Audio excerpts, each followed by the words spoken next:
নিঝুমপুরের রক্ততৃষ্ণা।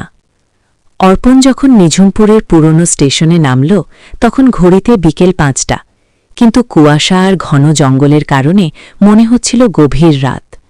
স্টেশনে কোনো কুলি নেই, এমনকি কোনো যাত্রীও নেই। জরাজীর্ণ স্টেশনের মাস্টারমশাই অর্পণকে দেখে চশমার ওপর দিয়ে একবার তাকালেন, তারপর দীর্ঘশ্বাস ফেলে বললেন, ফিরে যাওয়ার শেষ ট্রেনটা কিন্তু আধ ঘণ্টা আগেই চলে গেছে বাবা। অর্পণ হাসল, আবিটু ফিরে যেতে আসেনি দাদু, রায়চৌধুরীদের ওই পুরনো রাজবাড়িটা কোন দিকে? বৃদ্ধ মাস্টারমশাইয়ের হাত থেকে চায়ের কাপটা কেঁপে উঠল।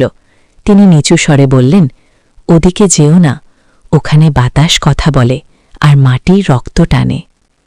অভিশপ্ত অট্টালিকা। গ্রামের একেবারে শেষ প্রান্তে শ্মশানের গা ঘেঁষে দাঁড়িয়ে আছে বিশাল সেই অট্টালিকা। অর্পণ যখন ফটকের সামনে পৌঁছাল, লোহার ভারী দরজাটা গোঙানির শব্দ করে নিজে থেকেই খুলে গেল। ভেতরে ঢুকতেই এক ভ্যাপসা গন্ধে নাড়ি উল্টে আসার উপক্রম হল, ঠিক যেন কোনো পচা মাংসের গন্ধ। রাত যখন গভীর হল, অর্পণ প্রাসাদের দোতলার একটি বড় ঘরে মোমবাতি জ্বালিয়ে বসল। সে তার রেকর্ডারটি অন করে কথা বলতে শুরু করল। হঠাৎ বাইরের বারান্দায় ভারী কোনো কিছু টেনে নিয়ে যাওয়ার শব্দ হল, খস খস খস। আয়নার রহস্য।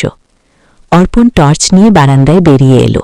কেউ নেই, কিন্তু ধুলোমাখা মেঝেতে একটা লম্বা দাগ টানা, যেন কেউ কাউকে হিঁচড়ে নিয়ে গেছে। সে দাগ অনুসরণ করে পাশের একটা ঘরে ঢুকল। ঘর ভর্তি ধুলোমাখা আসবাবপত্র, আর মাঝখানে রাখা এক বিশাল বিলিতি আয়না। অর্পণ আয়নার সামনে দাঁড়াতেই তার রক্ত হিম হয়ে গেল। আয়নায় তার নিজের প্রতিচ্ছবি নেই, তার বদলে সেখানে দাঁড়িয়ে আছে এক বিভীষিকাময় নারী মূর্তি। তার কোটরহীন চোখ দিয়ে কালো তরল গড়িয়ে পড়ছে, আর ঠোঁট দুটো বীভৎসভাবে হাসছে।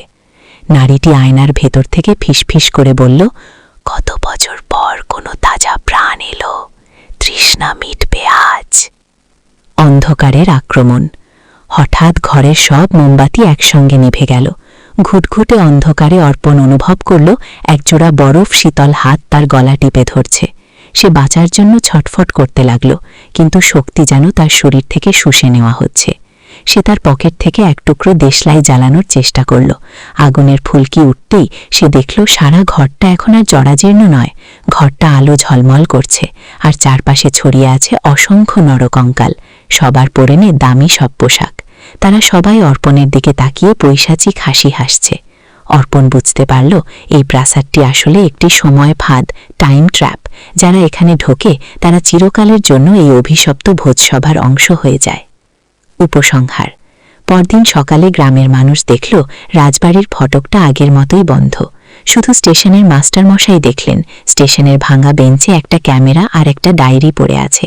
ডায়েরির শেষ পাতায় কাপা হাতে লেখা, ভুল ছিল, বিজ্ঞান যেখানে শেষ হয় সেখান থেকেই ওদের রাজত্ব শুরু হয়।